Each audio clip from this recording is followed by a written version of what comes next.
Good afternoon, everyone.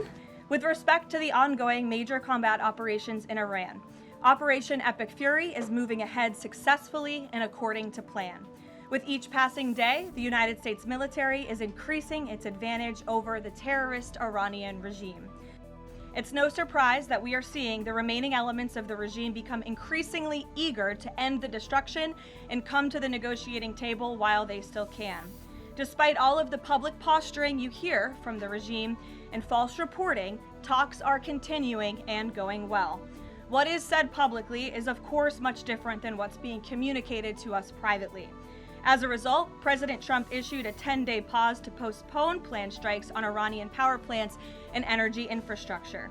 This remains a truly once-in-a-generation opportunity for the regime to make a good deal with the United States, permanently abandon their nuclear ambitions, and stop acting as the world's leading state sponsor of terrorism.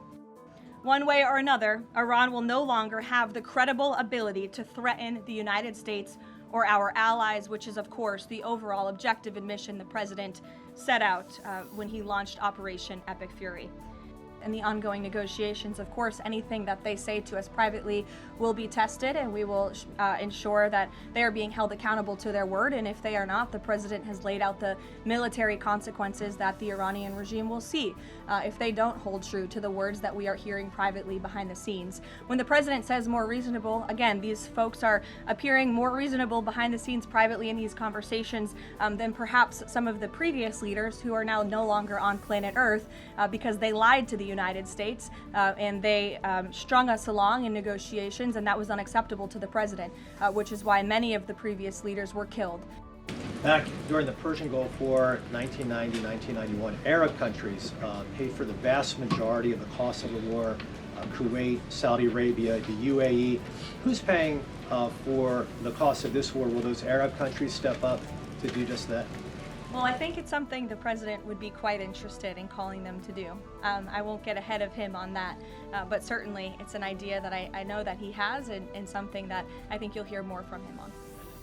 Does the administration support a regime or system where Iran is effectively charging tolls on these vessels to access? That's not something we support, and I would reject that they are cherry picking. In fact, as you know, these tankers that are moving through, the 10 that were previously announced and now the new 20, the announcement of 20 additional tankers, which we expect to see over the coming days, are a result of the direct and indirect talks that are taking place between the United States and Iran. So you wouldn't have seen those tankers if not for the president's diplomacy and his team engaging on this matter, which we expect that compliance moving forward, and it's again something that we're working on very closely.